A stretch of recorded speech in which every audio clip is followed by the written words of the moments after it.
Okay. So good afternoon all.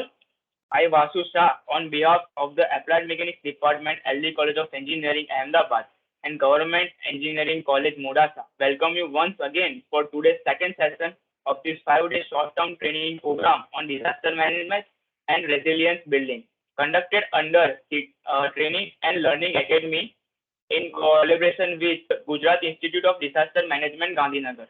It gives me immense pleasure to invite our next dignitary, Dr. Professor Vikram Patel, sir, who is working as a Dean and Professor of Core Engineering Programs at Ganpat University. Sir has vast experience of consultancy, professional training, student teaching, and research more than 25 years.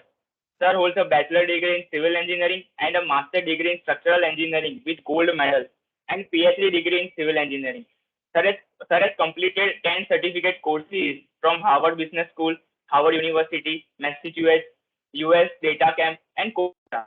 Sir is having interest in the field of construction project management, structural engineering, concrete technology, and tsunami engineering. Before joining Ganpat University, Sir worked with Adani Institute of Infrastructure Engineering as a principal and professor, SVBIT as a principal, and with UVPCE and BSPP for about 15 years as a lecturer and HOD. Sir is associated with research work in the field of tsunami engineering, project management, structural analysis and design, concrete technology, and value engineering. Sir has completed more than 50 consultancy projects till that, where Sir served for government as well as private funded projects. Sir has received a research project grant of rupees 9.10 lakh from Gujarat for study of concrete by using waste material as an optimum replacement of cement, and also received a research-based consultancy project grant of rupees 11 lakh from Aptari for repairing and retrofitting methods for chloride-induced corrosion of reinforced concrete structure of Adani Power. Sir is a member of Board of Studies at GTU, SP University, Visnagar and Ganpat University, Mehsana. Sir has been interviewed by Aaj News 24 and Headlines Today as a tsunami expert. Sir is a technical article have been published in leading newspapers like DNA News and Sandesh. Sir is a member of Managing Committee of Gujarat Institute of Civil Engineers and Architects and also contributed as a committee member to Indian Water Works Association, Gujarat chapter. Sir has published more than 40 papers in reputed journals and conferences. Sir has delivered expert talks at various reputed colleges as well as conferences. Today we are going to be blessed with the knowledge and experience of Dr. V M Patel sir on the concept of tsunami hazard and protective measures. It is honor to our department to welcome Major Dr. V M Patel sir. Now it's over to you, sir. Thank you. Thank you very much, Vashu and Pal Madam. I also would like to thank LD College of Engineering, Professor Tank and Professor Sangvi for giving me this opportunity to interact with my dear colleagues. I can see from the list there are a few colleagues with whom I have already worked in my past academic journey. I hope my screen is visible. Will you please confirm? Yes, sir. Yes, sir. It is visible. Okay, thank you. So today we are, I'm going to deliver this particular presentation on the topic tsunami hazards and protective measures. But before we start, we should understand the basic terminology, that what we mean by disaster and what are the associated words with reference to disaster. So disaster is nothing but the function of hazard, exposure and vulnerability. Just to understand these three words in a better way, let's have a picture. So there is a big stone which is falling from a particular hill. Okay. Now the question comes to our mind, is this hazard? Can we stop? Majority of the times the answer would be no, if it is a natural hazard. Yeah, for man-made hazards, yes, we can do something for the betterment. But most of the time for the natural hazards, the hazard is out of your scope or you cannot stop it. But will each and every hazard are vulnerable? The answer is again no. It may or may not be. If a particular stone is falling from this height and the person who is visible in this picture is exactly falling on the standing on the same path where the stone is falling, then there is a vulnerability. Otherwise, there is no any vulnerability. If there is a vulnerability, then there would be a possibility of disaster. Now, if the person is on the same path of that particular hazard, then another question comes to our mind. What can we do now? So the another term which may coin, that is risk. That what is the risk? And will the risk is same as the hazard or vulnerability which we have discussed? The answer is no. There is a fourth term which is coming into the picture, and that is capacity, which is becoming or which is playing a bigger role or vital role. If your system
Sorry for interruption, but sir is again joining because there was network issue. He had to leave the meeting, and he will join very soon. Now he is there. Sorry, I don't know at what time I was out. This is another kind of digital disaster. That was okay, sir. That was okay, sir. Now it is visible. Okay, so I hope my screen is also visible. Am I? Yes, yes, sir. Thank you. Yeah, so we were talking about, had we gone through the first slide? Have you seen this first slide, ma'am? Will you please confirm? Yes, sir. First slide was visible totally. Okay, so we were talking about the risk. When we are talking about the risk, other than disaster, there is a fourth term which is coming into the picture, that is capacity. Capacity of individual or capacity of a society, capacity of individual house, or you can say a capacity of the whole infrastructure. Okay, so when you are having more better capacity as an individual or as a society, the probability of disaster is decreasing or risk is decreasing. But if a particular society is not capable enough to withstand it, then the risk is on the higher side. Now, if the risk is there, what to do? Is there any alternate? Yeah, the prevention is the elimination of risk. You can prevent it. You can try to prevent it. I'm not saying that every time we are capable enough to prevent it. Okay, so in terms of mitigation, so here we are trying to say that we are going to reduce the risk by some capacity building. So you can see in the picture compared to the previous picture, now we are having some structure available.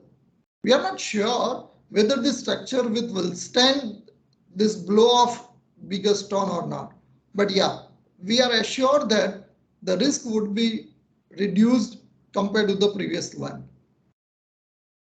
If there is nothing which is possible, so there are a lot many cases, and particularly when we are talking about the tsunami, okay, the individual building may not be capable enough to withstand the tsunami forces. And at that time, there is only one alternate which is left with you, that is run chod. You have to leave the field. Okay, you have to prepare yourself and you have to run the fast. And you have to safeguard not only yourself, but you have to safeguard your society also in the similar mode. So this is the path. Try to prevent. If not, try to mitigate. If not, try to transfer. Now the question is that, ma'am, are they able to keep their microphone on? Are they able to speak or interact with me or not? Yes, we have to make them enable on my, let us do, sir. Yes, sir, we are doing that. So let us check that, is there anyone who can, my dear Ankit is there. If I feel he is from GEC Modasa, or even so many other participants are there now. I'm in the presentation mode, so I cannot see that how many of them have joined. Can anyone interact with me and let me know what we mean by transfer, or is transfer of risk is possible or not? They are now unable to speak.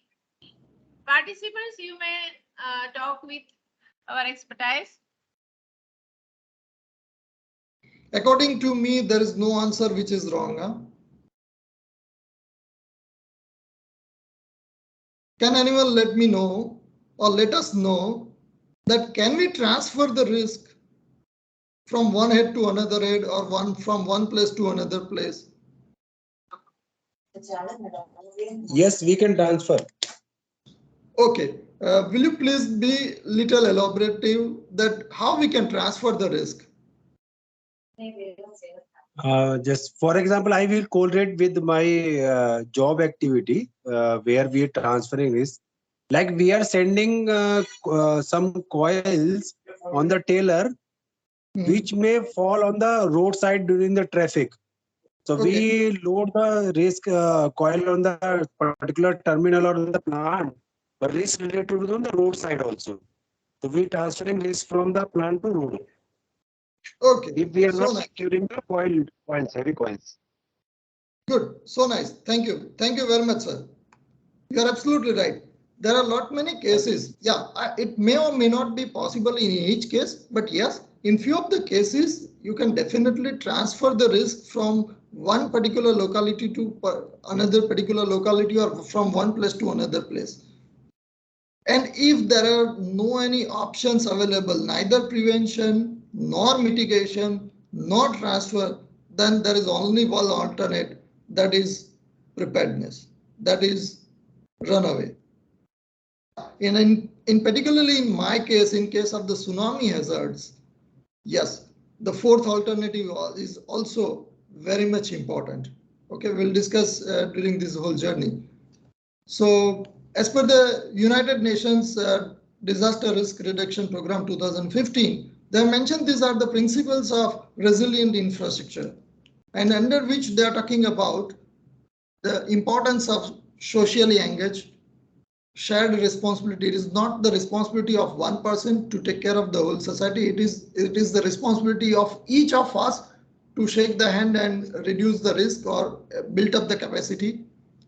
Continuously learning from all the past events or all the training programs, very similar to this one.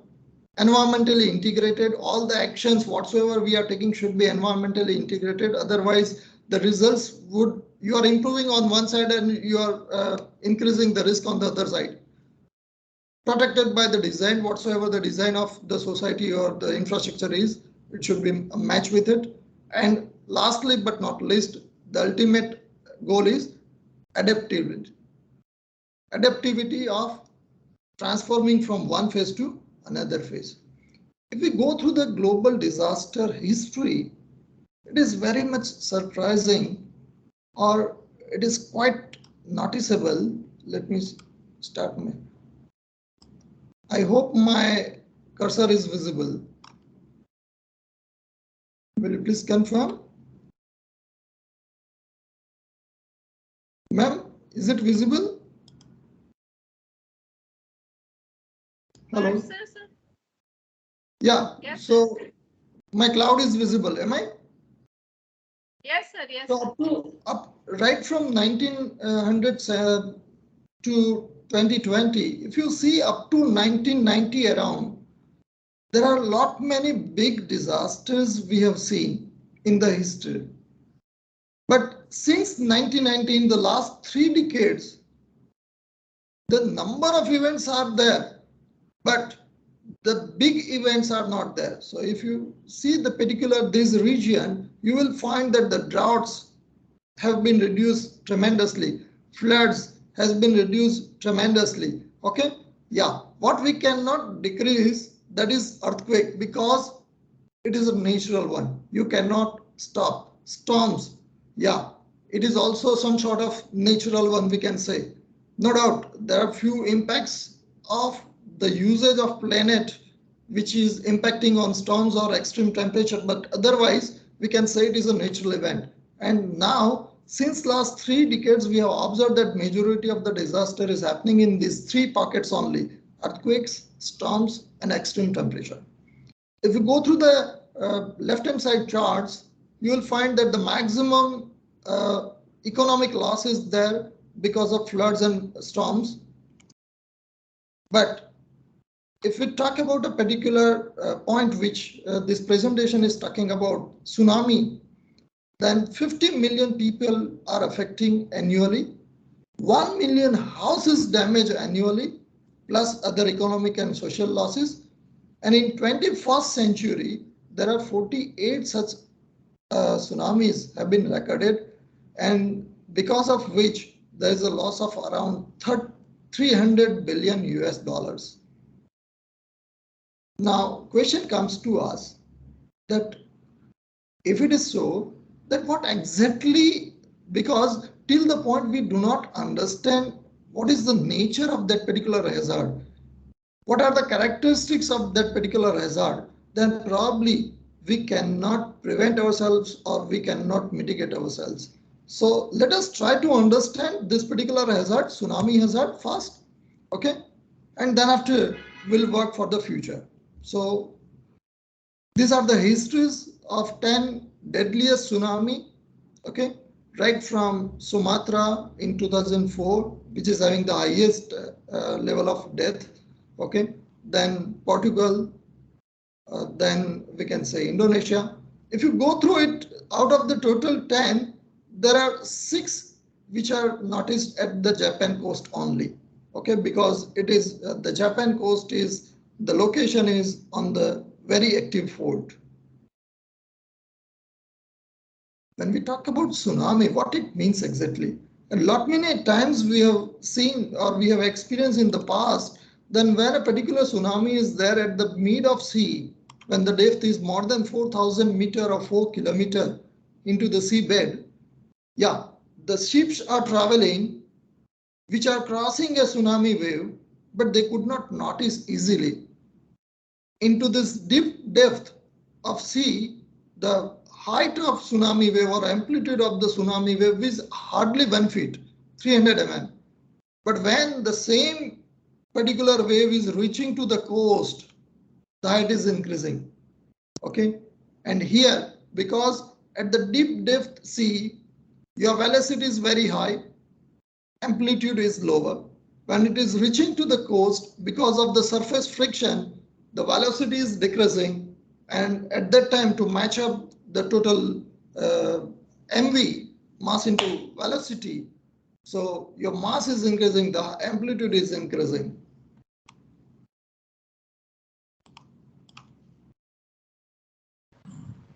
How devastated the tsunami would be? Just a minute. Is this video visible?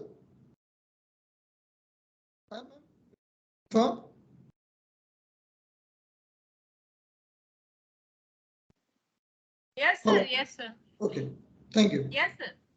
So this is from 2011 Japan earthquake from tsunami.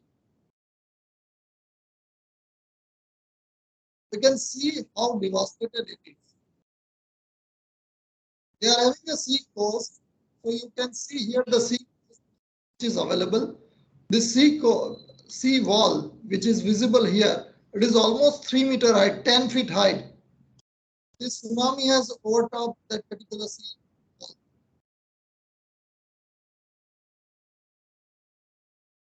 Now you can understand the impact of tsunami. It has over some places.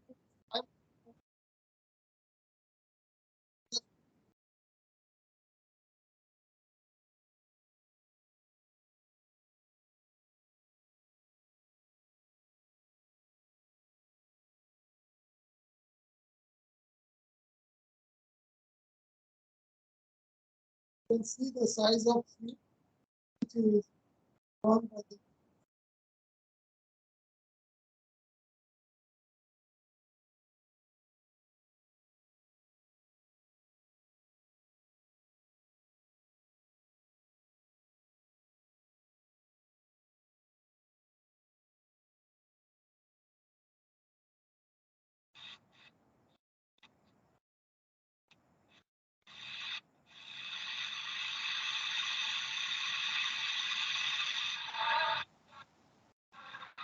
Now the waves has been entered into the cities, coastal cities of Japan.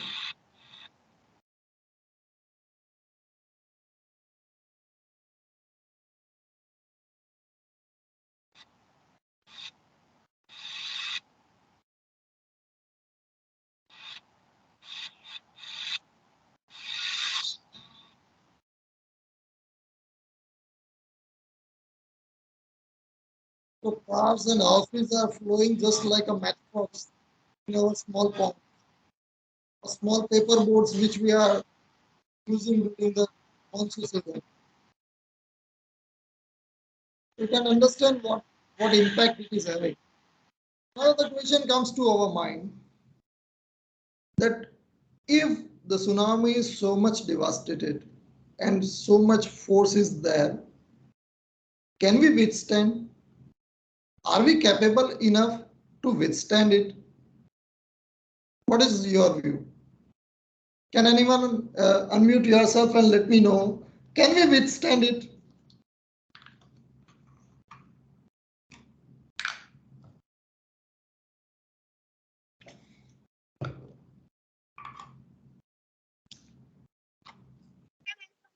From participants.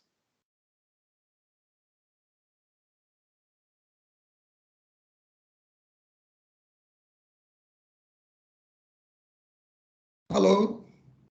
May I request you to please Yes, unmute? sir. If, yeah. Are they able to unmute? Yes, sir, they are able to unmute. Even if they are not in a position to unmute, they can put their views on the chat box also, and from where you can narrate. Sir, actually, everybody doesn't have a Microsoft account, MS Team account. So Okay. chat cannot be enabled for everyone. Right. But, sir, Okay. I can answer that. I can answer your question, sir. That without any precautions, we cannot withstand, sir. True. Very true. So looking to the force, looking to the volume, yeah, it is very true that withstand this tsunami for an individual building, for an individual society is not possible. Okay, I'm thankful to Dr. Seki from Japan who has shared this particular video for this academic purpose. So let us try to understand that what can be done in case of the tsunami hazards. Yeah, but before that, we should understand what are the factors which are playing the bigger role. When we talk about the factors associated with tsunami generation, majority of the tsunamis are there because of the earthquakes only. Yeah, there are few cases in which we have, in the historical studies, we have noticed that there are few cases where tsunami was observed because of the bigger impact also, or because of the volcano effects too. Okay, but yeah, 99% cases, the tsunamis are there because of earthquakes only. With reference to earthquakes, the bigger factors which are playing a role in terms of the tsunami hazard is magnitude, depth, and nature of earthquake. Okay, when I say nature of earthquake, there are basically three types of faults. One is called a normal fault, where the fractured part is moving down. The second one is strike slip fault, where two fracture parts are moving parallel, horizontal. And the third one, which is nothing but the thrust fault, where fractured part is moving up. So as shown in this picture, so first one, that is the normal fault where fractured part is moving down. Okay. In the second one, strike slip fault, the fractured part is moving horizontal. And the third one, where the fractured part is moving up. And this particular thrust fault earthquakes are dangerous or are capable enough to create a bigger tsunamis. And particularly for India, it is more vulnerable because the whole Indo-Australian plate is moving towards the Eurasian plate, and that is the reason why the height of the Himalaya is increasing day by day. With reference to tsunami, the major three important factors are strike of the fault. So what is the alignment of that particular fault which is happening with reference to a destination? So let's say there is a fault at Pakistan, okay, and I'm located at Dwarka city, then whether the strike is exactly perpendicular to it, then there is a maximum possibility that I may get more heat because of that tsunami. But if my Dwarka city is located towards the east or maybe towards the southeast, okay, and the strike of the earthquake is towards the west of it, then probably I may be less affected. The another one is energy dissipation. So if there are some obstruction, so even in sea, there are many ups and downs at the seabed level. So if more and more obstructions are there in the seabed or in the path of tsunami travel, then more and more energy of that particular wave would be dissipated to overcome those obstructions. And at that time, the velocity may decrease and the losses may also be decreased. And the third one is coastal topography. If you are having a more flat nature of topography, there is a higher probability that waves may go into the deep of landside and even the height would be high. If your coastal topography is very steep one, then probably the waves may not enter up to a deeper depth in the landside. When we talk about the tsunami-genic sources near on the periphery of the India, there are basic two active sources available. One is Makran subduction zone MSZ, which is nearby Pansi, Pakistan coast, and the second one is Sunda Arc, from where we have observed the 2004 tsunami. So 2004 tsunami was nothing but the results of earthquake at Sunda Arc, and 1945 tsunami, which was observed on the west side of the India, was because of the MSZ, Makran subduction zone. So if you see the history on the western side, yeah, before 1945 also, there are few more tsunamis which are noticed. And the first one was in 326 BC, when Alexander the Great was going with his own fleet towards the Mesopotamia. At that time, lot of fleet, it has been noticed in a few of the newspapers. During those days, there was no such kind of social media or so. But in few newspapers, it has been noticed that he lost his half of the fleet on the sea coast. And scientists are saying that this is because of the one of the tsunami at that time. When we are talking about the modeling of this tsunami, there are different softwares available like MOST, FunWave, Tsunami N2, Namidance, Miran 3.2. Okay. And when you want to model it, there are three parts. Part number one, generation. So because of earthquake, how much mass of water would be uplifted, that is called generation. Propagation, that uplifted mass, how much it will propagate towards the coast, that is called as propagation. And run up and indentation means on the sea coast side, on the land side, how much that water wave will penetrate inside the land side, and what would be the height of that particular wave on the coast, that is denoted as run-up height and inundation. When we want these three, first of all, we need to model what would be the lump mass or water mass which is associated with that earthquake which is going to be risen up. And to model it, you need location, fault length, fault width, focal depth, strike angle of the earthquake, dip angle of the earthquake, and last but not least, displacement of the earthquake. All these parameters in total, there are 8 parameters of a particular earthquake which are driving that what will be the generation of that particular wave. Okay.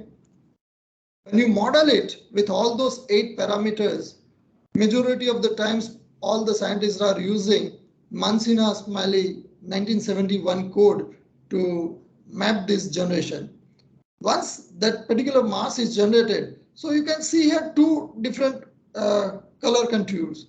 One is blue, the another one is red.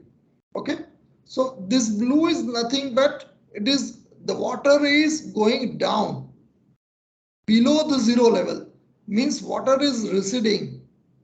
Okay, and this red means water is going up, means the water level is rising. The blue one is water level is receding. Then what is the meaning? How it impact? We'll see in the upcoming slides. Let's see one another video where we can see what is tsunami generation. So you can see here that there are 2 different plates which are adjacent to each other and both are having a movement. Both are locked till this point. You can see from the color coding that more red means more energy has been stored, but there is a capacity of each particular material, each particular system. The moment you cross that particular limit, the failure would happen, and this is now going to fail, which is called as earthquake. Now, because of that failure, the initial water has risen, that is called generation, and now this is nothing but the propagation of water towards the coast from the focal point.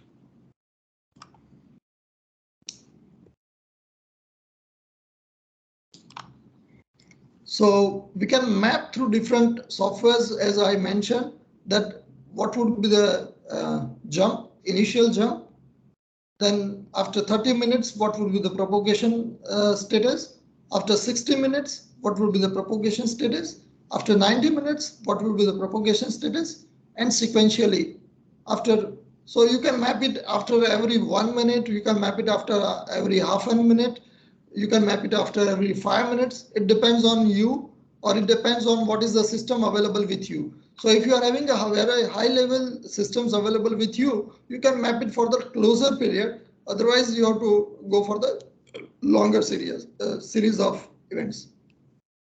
And finally, you will get this map that after how much minutes or how many seconds the wave would reach to your coast or your destination, which is more interest. My interest was to find out the risk mapping on Gujarat coast. Now,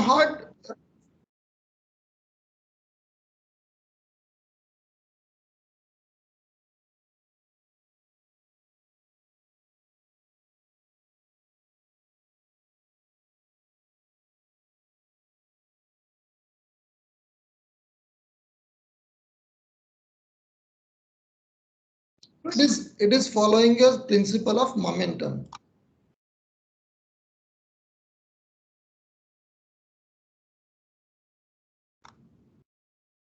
Now, as I mentioned, what is the meaning of recede? So here in this picture also, or in the previous picture also, we have seen there is a receding at one place and there is an increasing of water height at another place. Then what it means? When at a particular place, water is receding back opposite to the seaside, okay, waves are not coming towards the land side, but waves are going back towards the seaside. You have to understand that this is the symbol, or this is a signal of very heavy earthquake or very heavy tsunami which is approaching your coast. Okay, so if water is receding, you should alert your society that go outside of the danger zone, run fast as much capable you are. Okay. Victor D'Souza, who is not a graduate even, who has hardly completed his school, was knowing that what is the meaning of receding wave, and he alerted to the whole society in his village, and because of that there is only one casualty happened, while in the nearby villages, because of the same particular event 2004 Sumatra earthquake, majority of the villages in Sri Lanka nearby this Golbakka village, the casualty was nearby 70% to 90%. Now you can understand the impact of this alertness or impact of this capacity building program or awareness program, that yes, if I'm knowing that receding wave is too dangerous, then I can save the life of the whole village or so whole society. Let us see what has happened during 2004 Sumatra.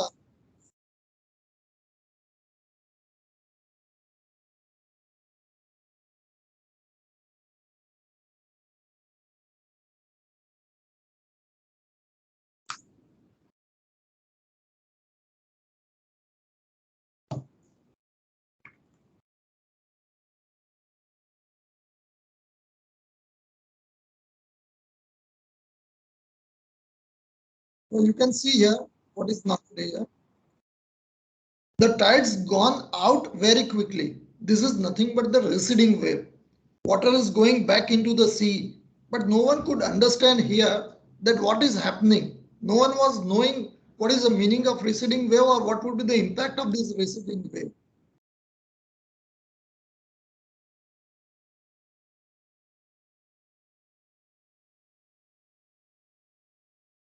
Majority of the times when the water is going back towards the seaside, you will try to go more and more deeper inside the sea to enjoy your play.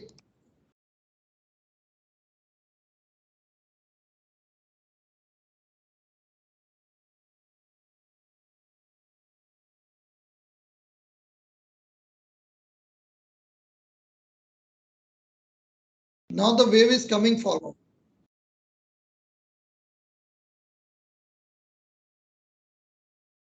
Still, they notice that it is little scary. It is not like a normal wave. They notice that this wave is little different, but still no one noticed that this is a tsunami wave. Otherwise, the normal waves are also coming on the coast every day.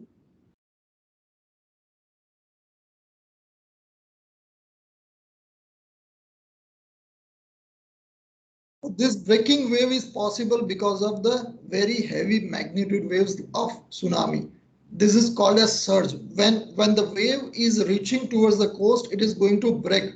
When the sufficient depth of water is not available, at that level, it is going to break and it will create a very heavy mass, which is called as surge force.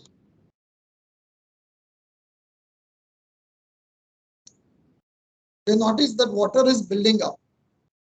It's nothing but the surge. During this earthquake at the Indonesia coast, they have the literature says that at few places they have noticed height of wave up to 30-meter depth. 30-meter means almost 10-story building.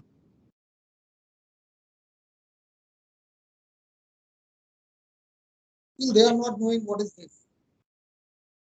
Maybe no. Somebody says no.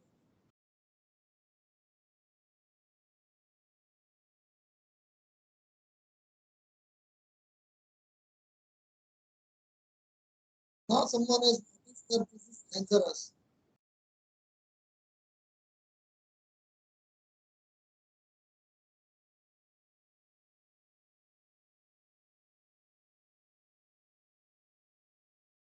Somebody is shouting that this is a quake or this is a tsunami, but no one could understand. And no one is responding well.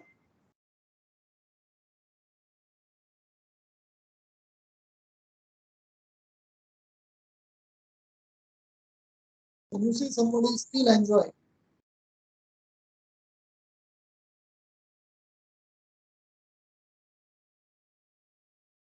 Yeah. So if you do not, you may have some signals, but if you do not receive any signal, then don't know, or God knows what happened with that particular person, which was visible in that particular last phase of the movie. Now, let us talk about what are the protective measures. Is there anyone who would like to ask any question? Or shall I continue? No, you continue, sir. Okay. So as far as the protective measures is concerned, we are having two different kinds of system. One, tsunami resistant system, under which we can talk about prevention, like sea walls are there through which we can prevent, but it can prevent up to its limit. Japan coast is having a 3-meter height sea walls. At few places it is 5-meter height sea wall. But when the tsunami is having bigger height than your sea walls, obviously it is going to overtop. At few places, tsunami wall could not withstand that force of wave and it broke up. Okay, in that condition also the prevention will not valid. Okay, or you cannot prevent the hazard. What is next stage? Next stage is mitigation. Now, as far as the mitigation is concerned, particular vegetation mitigation works in a beautiful manner. Okay, because it is natural. And particularly if you talk about vegetation, the mangroves, if you have heard about mangroves, mangroves are the best vegetation available on the coast because it is the environment is suiting to that mangrove trees, and it would be in so dense that waves also cannot cross those mangrove walls easily. Okay, if you can't mitigate through vegetations, probably structures are also possible, but which is very costly affair, and you are not sure whether that particular force would be withstand by those structures, because each structure you cannot mitigate. Otherwise, the cost would be so high. Yeah, you can select a particular case of structure where mitigation is feasible. And the third one, if you cannot mitigate through structures, you can transfer. So the similar kind of transfer case we have proposed to Dwarkadish temple. You might have heard about the Dwarkadish temple, which is on the coast of Arabian Sea. Okay, so on the coast, the temple is there where there are a lot many pilgrims on each day, and particularly on full moon day or so on the festival days, the pilgrims are much higher.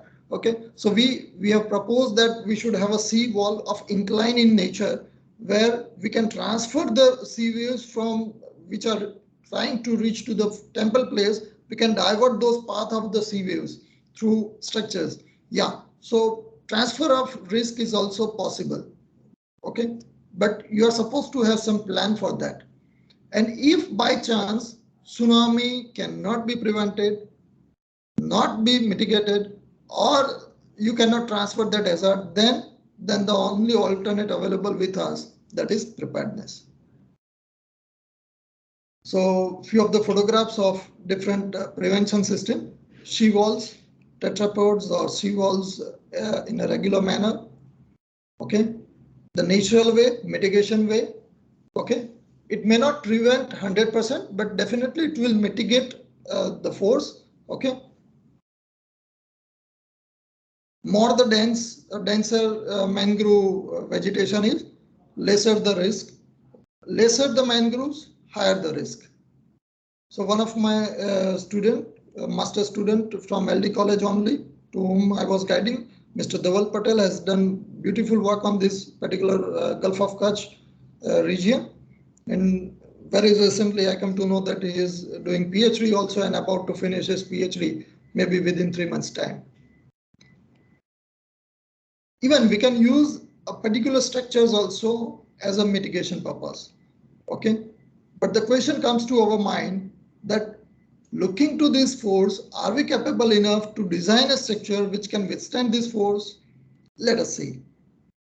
There are different codal provisions available to design a particular structure to resist a particular load, tsunami load, CCH 2000, ASC 7, FEMA, then FEMA P646. This FEMA P646 is the beautiful code out of all the given loads. Even we are having a draft code of IS also, which is talking about the tsunami load, which is more or less derived from the FEMA P646, but the best out of all the available codes, the best code as on today which is available is FEMA 646. So someone if wants to work in this particular direction in for masters or for PhD, definitely you can refer this code. Let us see how many forces are acting because of tsunami on a particular structure. Buoyant force, hydrodynamic force, surge force, impact force, hydrostatic force, and damming force. So these are the 6 different nature of forces which are acting on a building. Now, buoyant force. Lot many times we have an impression that buoyant force may be good, maybe there, but it may not be so destructive where such a huge gravity mass it can uplift.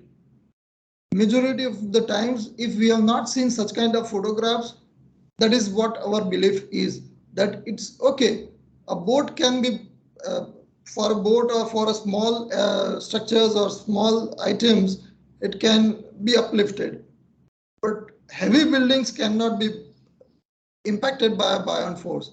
But here in these photographs, you can see the big RCC plates, which are nothing but the floor plans or floor plates have been uplifted because of the buoyant force.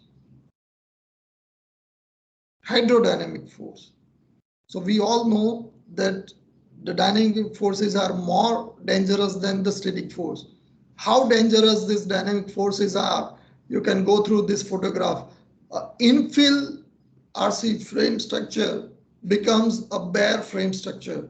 So there is no any infill wall on ground floor or first floor level, which is visible here in this photograph. Surge force, as I was mentioning, at few places during the 2004 tsunami, it was noticed that it reaches up to 30-meter height. Okay, so, and particularly when the wave is going to broke at the coastal level, it becomes more dangerous than the dynamic one. And that is the reason why this dynamic force, we consider it as one FD. Okay, and when we talk about surge force, we consider as 1.5 FD.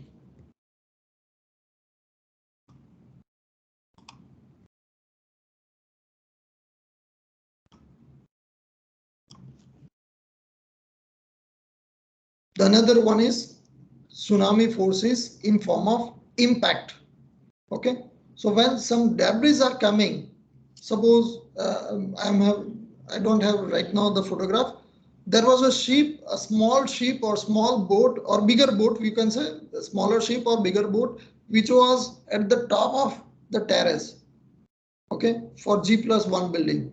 So that was the height of wave. And along with wave, there are a lot many debris which are striking to your building, and it may broke up a particular. So one of my master student who has worked, Uzair, who has worked for this tsunami impacts and progressive collapse analysis of a particular structure under the tsunami forces, and he did a beautiful work in this case.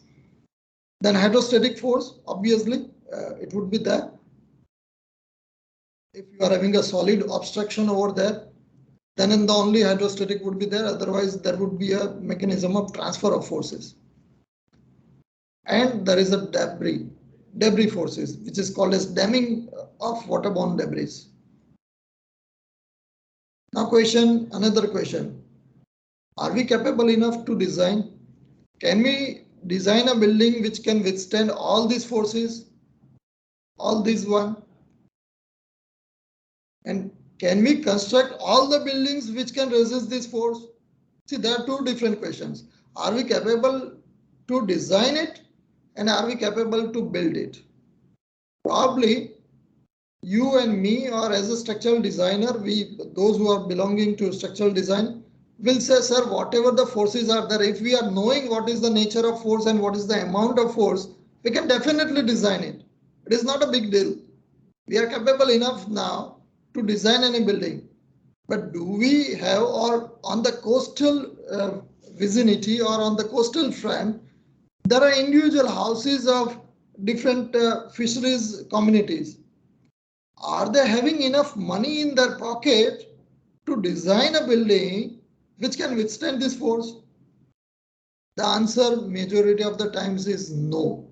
The reason behind, first of all, they don't have any money to go for the frame structure. They go for the very temporary nature buildings. You might have gone through any coastal region and you might have found the nature of the houses over there, okay, which are very vulnerable in nature, not designed by any engineer, not constructed by any standard contractor, okay. Are those buildings capable enough to resist the forces? The answer is no. Then what is alternate? So the alternate now, these buildings which are not designed properly, which cannot withstand these forces as we have mentioned, are going to fail during such events.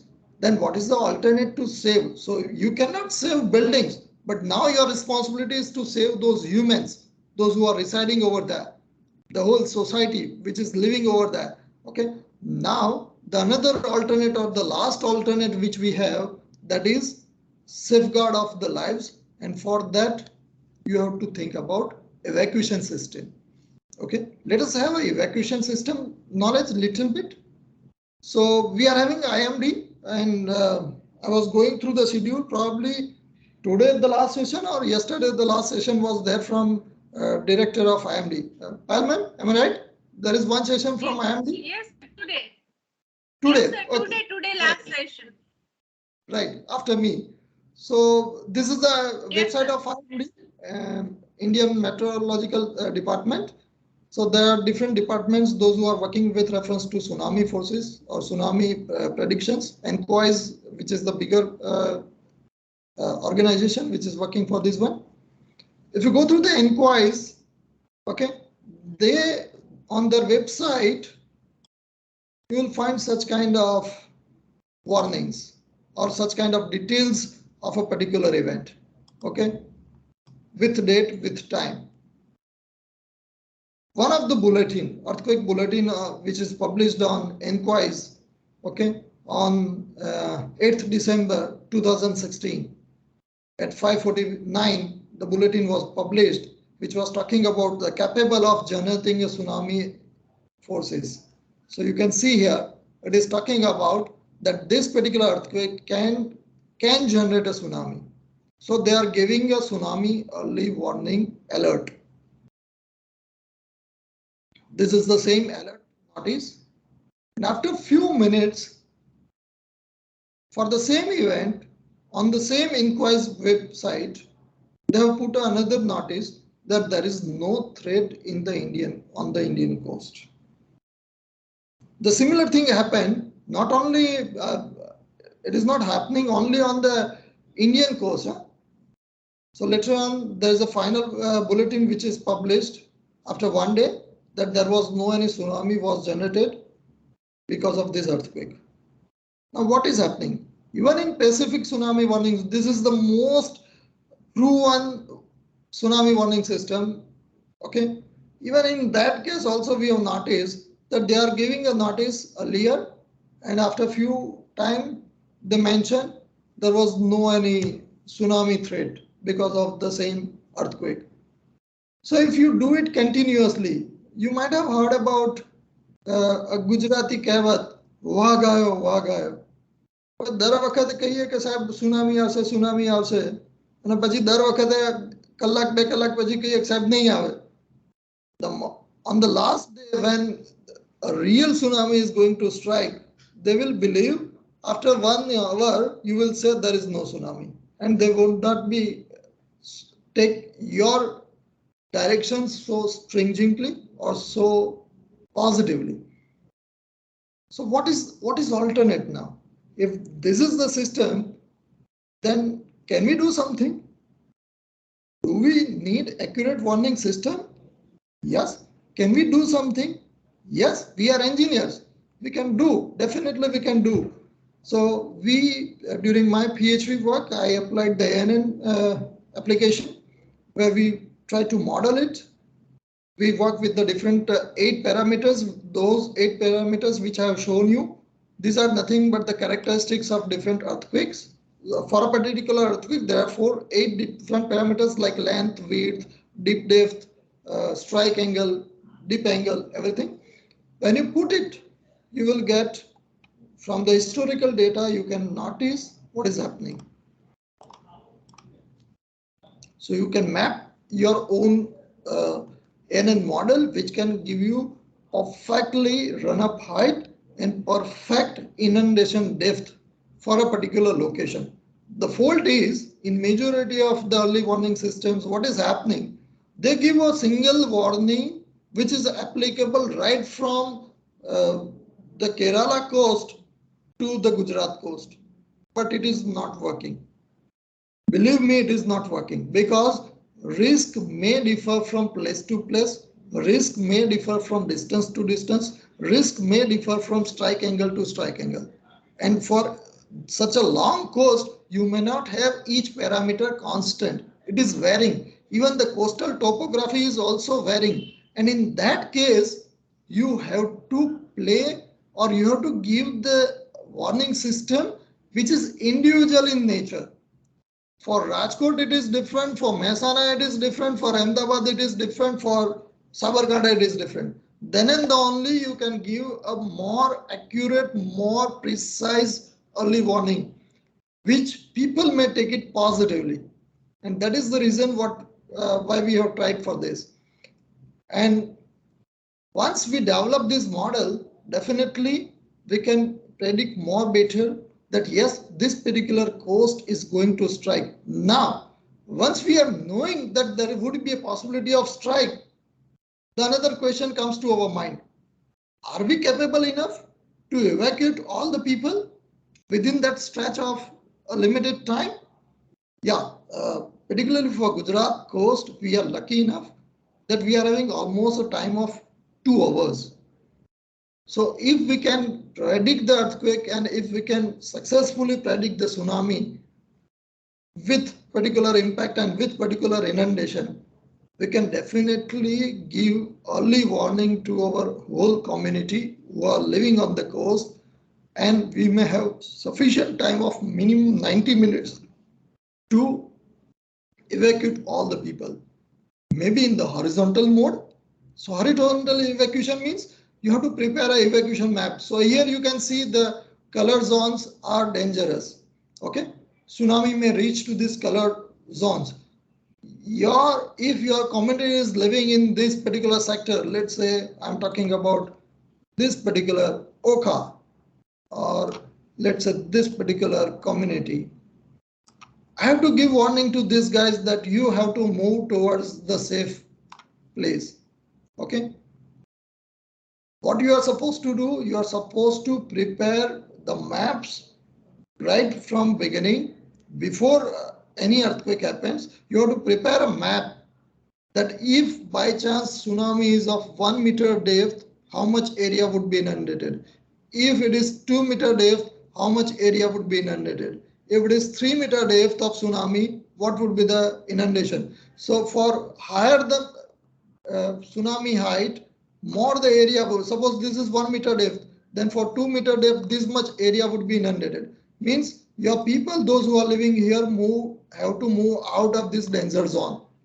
And at that time, you are supposed to place. So you can see here with reference to a color noting, the red one, the first red color is talking about 1 meter. The yellow color is talking about 2 meter. The green one is talking about 3 meter, 4 meter, 5 meter, and last one, sky blue color, is talking about 6 meter depth. So if by chance it is a 5 meter depth, then up to dark blue color, people have to be evacuated out of this zone. Then and only you can safeguard the whole society. And for that, you have to put the regular notices that this is the path from which you can evacuate yourself. Okay. So obviously there would be a roads, but majority of the times what happens is on the sea coast, there are a lot many tourists, those who don't know what is the internal geography. What are the networks of the roads, in which direction it is moving. Okay, so you are supposed to put the signboards also at a regular interval on these roads that okay, you can evacuate from this particular route. Lot many times you are having a elderly people, you are having children, or handicapped people, those who cannot run horizontally, you cannot evacuate them. Okay, in those cases you should have some dedicated vertical evacuation systems too. Vertical evacuation structure is nothing but a building which is designed properly, which can withstand the tsunami force which is probable. As I mentioned, we cannot design and construct each and every building which can capable to resist this load, but we can definitely design and construct a particular building which can withstand this tsunami force, and which we can use in a normal day. It would be a government office, it would be a communication building, it would be a entertainment building, or anything of that particular society. Okay, during this particular event, you can use it as a vertical evacuation structure. Suppose I am having a 5-story vertical evacuation structure, and there is a probability of 5-meter depth of tsunami wave. What it means? It means that I have to evacuate my people above the first floor level, because my ground floor would be inundated fully. My first floor would be inundated by 2 meters. So I have to evacuate my people above the first floor level, means second floor, third floor, and fourth floor level. Okay, so in that way you have to design your structure which can withstand this force, and you have to give the warning system to such kind of elderly people or children or ladies, that you can go through this building and reach up to the topmost floor, or maybe minimum up to the second floor level. And this is what exactly we did for the Dwarkadish temple, that we propose a vertical VES, vertical evacuation structure at the adjacent to the temple, which can withstand this force, and government is taking it seriously, and probably they are going to construct a building also at that particular place. So this is what we can do. Obviously, people have tried with soil bombs also, sand dunes also, some parking garages also. But believe me, if your vertical evacuation structure you are proposing is not tested, not designed and proof-checked thoroughly, then probably it will create more casualty. Okay, because people will understand that this is a safe one. Each of them would rush to that particular building, and the moment it is going to collapse, more people are accommodated in that particular structure, and then after it is going to collapse, which will create more higher level casualty.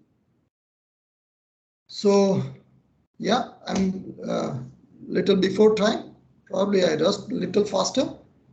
So conclusions. Yeah, for Gujarat coast, we are having a sufficient time almost, because I'm talking, the statement is with reference to the two active faults which are closer to the Gujarat. One is on the western side, particularly for Gujarat, it is the western side active sources are only, which is nothing but the Makran subduction zone, from which the wave may reach within the 140 minutes to 185 minutes. So this is more than 2 hour time, which is sufficient enough to give the early warning systems. We can use the artificial neural network to develop an efficient tsunami warning system. Okay, and vertical evacuation structures can play a vital role when there is no any possibility of any prevention, mitigation, or transfer, and even there is no possibility of horizontal evacuation. On Gujarat coast, we are having a risk up to 3 meter height, means we should keep our ground floor columns, ground floor structure as a bare structure. So above ground floor level. So if we keep the ground floor open, wave can easily pass through your building. If you put the infill walls on the path of that particular building, or on the path of your tsunami waves, probably it will strike to your walls, and in that way it may create hazards to your buildings, or it becomes more dangerous for your building rather than keeping it bare. And that bare, obviously, when you are designing right from the day one, that my ground floor would be a bare, you can play with your stiffness so that your bare structure, ground floor stiffness, and upper level infill stiffness with wall would be mapped. Okay, the best way to play with tsunami is go for the better journal planning. If your journal planning is good, you can transfer your risk to the barren lands. You can safeguard your community as a whole. You cannot, as I mentioned, here local factors may not work in a better way. You have to play in a global manner. Global manner in the sense, you should not think about the individual house, you should think about the whole community. So wherever you are having a maximum residence, you should provide the natural barriers or artificial barriers so that you can transfer the waves to the other barren lands, where there is a minimum risk. Yeah, if you want to construct a building, then it would be better you provide maximum perpendicular. So if my coast is this way, my building should be on this side. So maximum perpendicular depth should be there and minimum width should be there, or minimum obstruction should be there in the building in direction of the tsunami wave, so that there is a minimum force which is going to act on your building. Okay, or minimum exposure is there on this path. With additional cost of around 1%, we can safeguard G+5 building with 50% opening in the tsunami resistant structure. Okay, so if we can pay more 1% cost, then definitely we can safeguard our building for particularly Gujarat coast I'm talking about, where there is a possibility of 3-meter height. So only 1% additional cost is required to safeguard your building against tsunami, which is earthquake resistance. And vegetation like mangrove is capable enough of dissipating the wave energy, and which can play a vital role in the mitigation system, particularly for earthquake. Yeah, many countries have tried with the artificial prevention system or mitigation system, but compared to these mangrove trees, none other than any another artificial system has worked properly, because the whole environment of coastal region is very much suited to mangrove trees. Yeah, the very famous quote from John Filson, that natural hazards are inevitable. We cannot stop it. Natural disasters are not.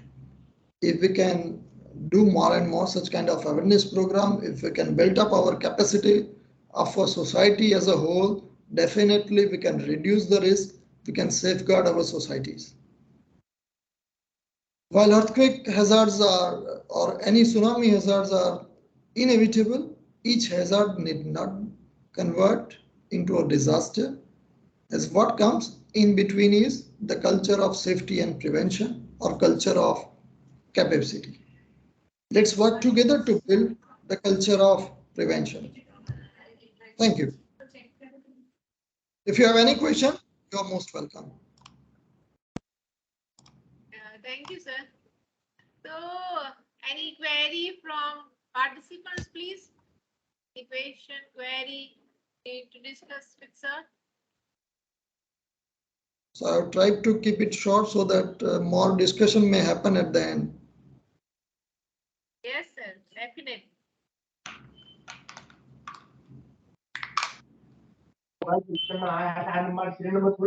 Hello. Yes, please. Vinod Vanwari, sir. Yes, sir. Vinod, Madam, sir. I have a question with the sir. Yes, please. Okay, Alok, sir. Yes, Sir, sir. is there any specific reason why we are having more tsunami towards the Bay of Bengal rather than our Gujarat side? Yeah. So as I mentioned, majority of the tsunamis or more 99% tsunamis are there because of earthquake risk only, or because of the earthquake. It is nothing but we can say it is a secondary effect of the earthquake. Tsunamis are. Okay. Even in Japan tsunami in 2011, we found the nuclear failure too, which is the third effect of the earthquakes. If you see the Makran subduction zone activity, and if you compare it with Sunda arc activity, Sunda arc is very much active. If you have gone through that particular slide, let me just a minute. Let me share my screen. with that particular, yeah.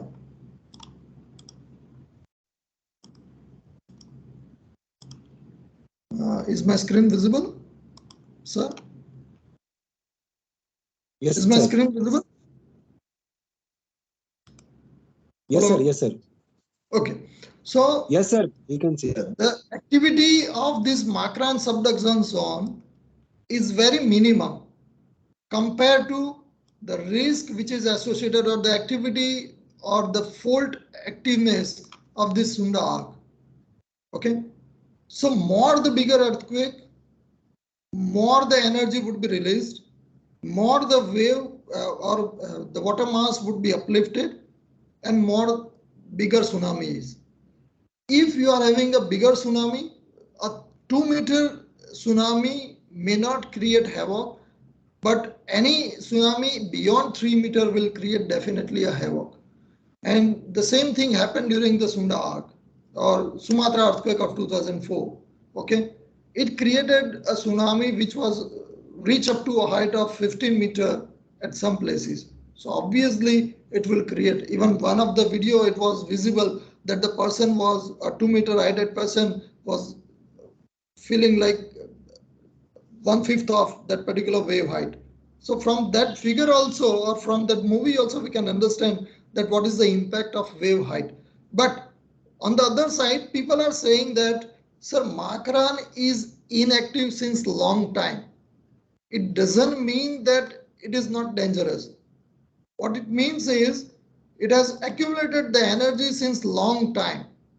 And when it has accumulated the energy since long time, there is a possibility of more bigger earthquake in this particular Makran region, and which may reach to Gujarat coast with bigger height too. But yeah, the maximum possibility till date, what the energy mapping or what the earthquake mapping is talking about, or the active fault mapping is talking about, is the maximum height of tsunami would be 3 meters, not beyond that. I hope I have justified your questions. Yeah, thank you, sir. It's very much clarified. Thank you, sir. Thank you, sir. Most welcome. Yeah. Any another question, please? Any other question? Hello. Yes, please. Yes, sir. Dr. Patel, sir, greetings. We are meeting virtually after 4.5 years. We met first Yes, at sir. NICMAR, if you remember, 2017. Yeah, there we both, your student was presenting a paper. I'm happy to tell you last week I submitted my defense. And Good. it is Congratulations, complete. sir. Thank you, sir. Now, my very humble question is, this subject is so vast, so involved. Each topic is a subject by itself. My only humble submission, I don't know what is the situation in Gujarat. Is this subject receiving that much attention in the education sector? To be very frank, Give me your frank and what we can do to make it so that this subject receives the proper attention which is due for this subject. See, before the last revision, which has happened from AICT side in 2019, the majority of Gujarat engineering colleges were teaching earthquake engineering. Along with earthquake engineering, we were also teaching what is disaster, what is hazard, what is vulnerability, how to play with it, and everything. Okay, do's and don'ts during the hazards. Yeah. Okay, but to be very frank, after the last revision, because I am a member of BOS at so many places, so I know that the new proposal of AICT is talking about more weightage to the humanities subjects. Okay, and because of which you are having hardly 8 to 10 core subjects available in each discipline. Okay.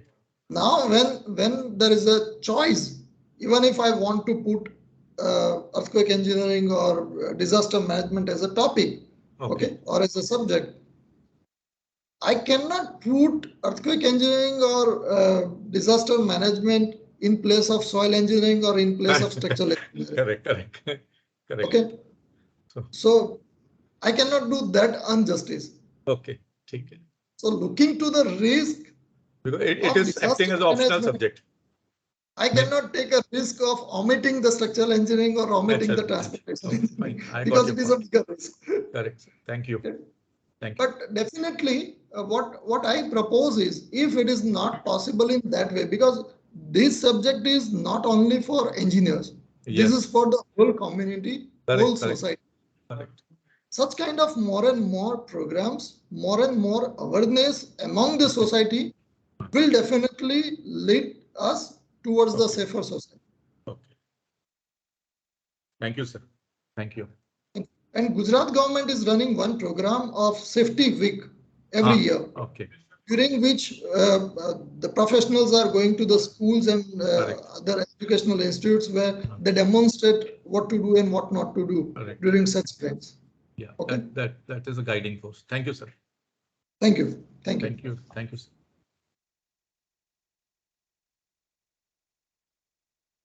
Is there any another question, please? Yes, Palak ma'am. Good afternoon, sir. Very good afternoon. Just want to know about the time of arrival for the tsunami waves. You have indicated in your slide, I think it is 150 minutes. True. So it depends on how far your earthquake focal point is. If you have gone through the 2011 Japan case, it was hardly a 10-minute. In case of 2004 Sumatra earthquake, tsunami, it was hardly 20 minutes. But in case of Makran subduction zone, which is the nearest active fault on the western side of Gujarat, we are lucky that the nearest active source is beyond 500 kilometer distance. Means we are having a sufficient time of more than two hours. So ultimately it depends on how much distance is there between your source and the focal point or earthquake fault. Sir, means it includes this residing wave time also? See, residing wave you can notice only if the fault is closer to your territory. And it means that if the residing force is there or residing wave is noticed, it means that the source is very closer to you and within very few minutes. So you might have noticed in that particular video also, within the starting point to the ending point, we have seen the receding wave also and we have received the tsunami wave also. Okay, in that case, your source is very closer and within 5 minutes time or within 10 minutes time, you may receive the force. And if it is such, then the forces of tsunami or wave height of the tsunami would be very high. Thank you, sir. Most welcome.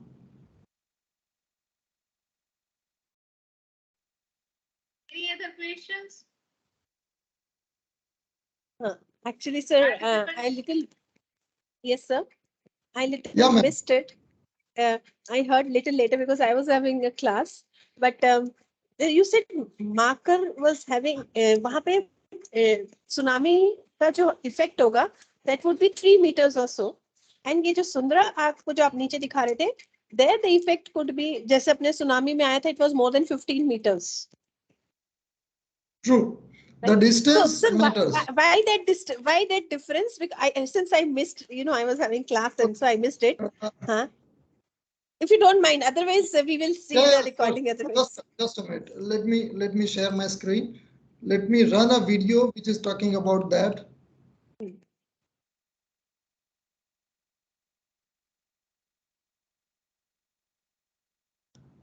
just a minute.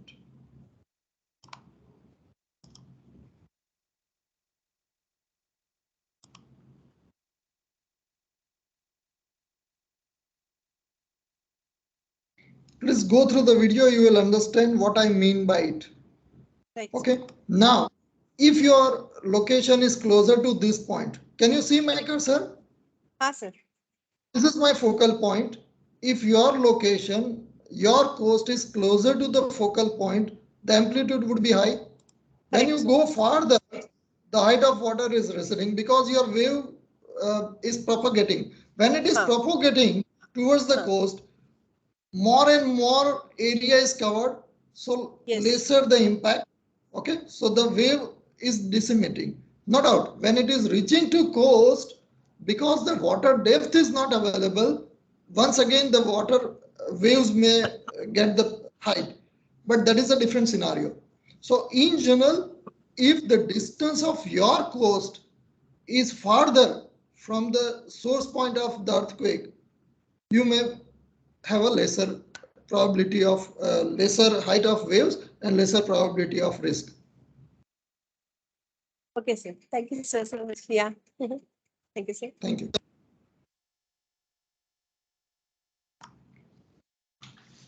Any more question, please?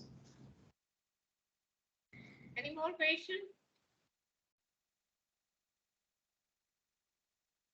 Yes, Palak ma'am.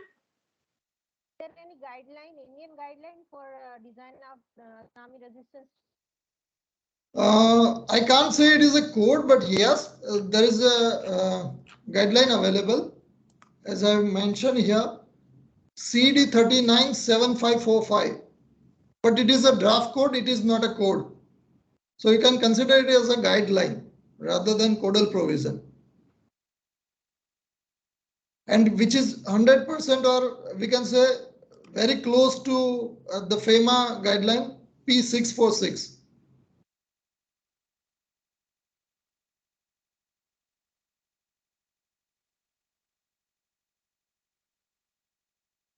Is it sufficient, or do you need? Yes, yes, thank you. Thank you. Okay, thank you.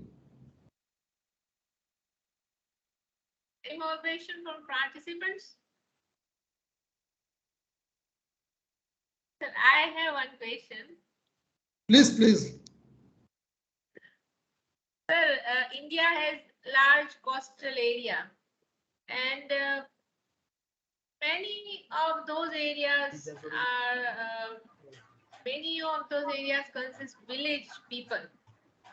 So can we have minimum essential alarming system over there so they can be rescued over time? Can such We alarming definitely minimum need. We definitely need the early warning systems, and early warning system mapped with the local risk mapping rather than a global single window system, the way in which I have shown in the presentation कि एक earthquake का effect Gujarat पर कुछ और होगा, मुंबई पर कुछ और होगा, केरला पर कुछ और होगा. You can't give a single notice of one event to the whole territory. Okay, for a long coast like India is. Okay, so it would be better that we are having a local early warning system which is deriving the source code from the global one, and give the notices to the individual society according to their local risk rather than the global one.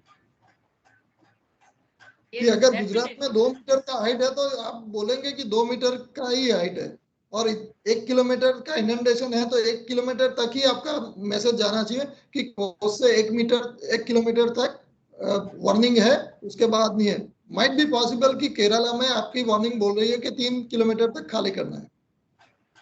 I am just giving an example. 1 kilometer, 3 kilometer is very difficult. The inundation would be hardly, it has been noticed up to 500 meter or max to max 1 kilometer.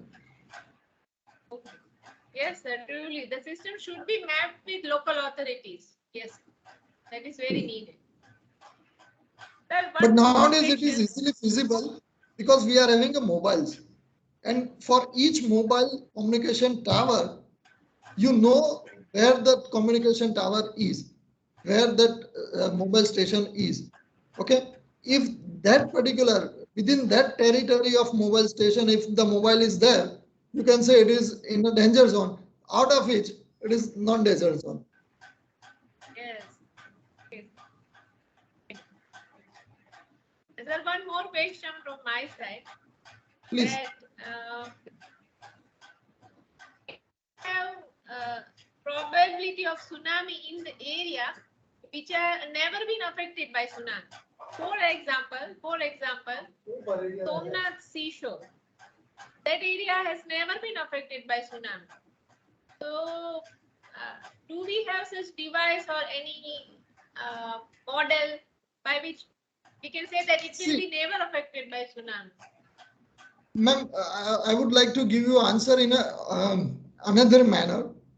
Before 2001 Bhuj earthquake, no one was, or even the scientists, proven scientists were not accepting that a bigger earthquake is possible at intra-plate location. Yes. It may be possible. The bigger earthquakes are possible only at the periphery of the plates.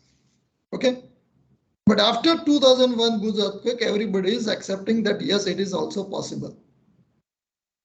The answer is, today might be possible. We don't know what is the history because the print media or the resource papers available since last 2.5 or max to max 3 decades.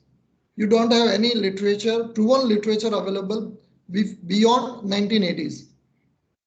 Point number one. Point number two, might be possible till date we have not observed any earthquake of that amount which can from which the tsunami wave may reach to the Somnath coast. But by chance, if tomorrow a bigger earthquake is there in Makran subduction zone, which is going beyond 9 magnitude earthquake, it may be impacted. Or by chance, there is another earthquake happening closer to the Makran. Makran is 500 kilometers far, but something happened nearby Gujarat coast, maybe 50 kilometers far or 100 kilometers far. Then anything is possible. Yes.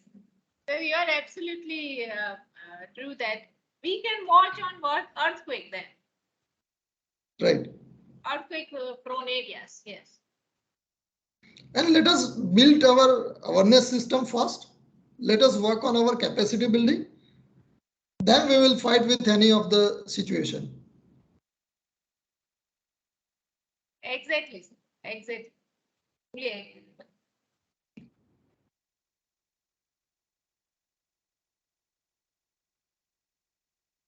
Okay, sir, I think there is no more question from participants. So everybody is quite happy and quite satisfied with this knowledge. So let us conclude the session. Let me thankful to our respected dignitary Dr. V M Patel, sir. So thank you very much, sir, for your insightful details. Thank you to all for giving this opportunity to interact with all of you. Yes, yes, sir. Sir, you narrated so, I mean, we were so interested totally, and all the details about generation and mechanism and resisting system of tsunami impact. And sir, we are very happy. Your team has also proposed a sea wall at Dwarkadish temple, and definitely persons at coastal area must be get literated, or they must aware at least how to be alert for rescue of the human lives, at least, as you have shown the example of Victor in Sri Lanka. So that must be done, and many of must be so happy knowing that many coastal area in Gujarat like Porbandar, Okha have been provided with evacuation map of tsunami. So very thankful to you, sir. You have spared your valuable time. And Thank you. Very thankful, grateful to you, sir. Thank you. Mr. Tyagi wants to say something, probably. Yes, yes. Vikram sir, I want to say, yeah, I want to say only that thank you so much, sir, for such a wonderful session. We learned a lot. Thank you very much for and giving really opportunity wonderful. to hear me. First time we know there is a name of that Makran and that Sudan Sunda arc. Otherwise, we unable to understand what is the Makran and Sunda arc. So really knowledgeful session, and really thanks to you, sir. Thank you very much, sir. Thank you very much. A lot many things I have shown which has done by my students also. So I am thankful to my students also for doing this research work. Yes. Thank you, sir. It's been always cherishable to interact with you. It's been always. I'm 100%. We are ending session. Your interaction. Yes. So we are ending the session and over to Vasu. Vasu, please end the session. Yes, ma'am. Am I audible? Yes, you are audible. Hello. Okay. So thank you, sir. Yes. It was such an informative session. This would have surely benefited all the participants in enhancing their knowledge. Lastly, on behalf of the Applied Mechanics Department, I would like to thank you, sir, for sparing and sharing your valuable time and outstanding knowledge with us. So thank you, sir, once again. Thank And you. okay, and so now please take a note. We will have a break till 3:30 p.m. The next session is conducted by Professor Manorma Mohanty ma'am on forecasting and warning system for cyclone, flood, and weather by Indian Meteorological Department at 3:30. So you all can leave this meeting and join at sharp 3:30 p.m. Thank you. Thank you all. Thank you, ma'am. Thank you. Bye. Thank you, Vasu. Thank you, sir. Thank you. Thank you, sir. Thank you,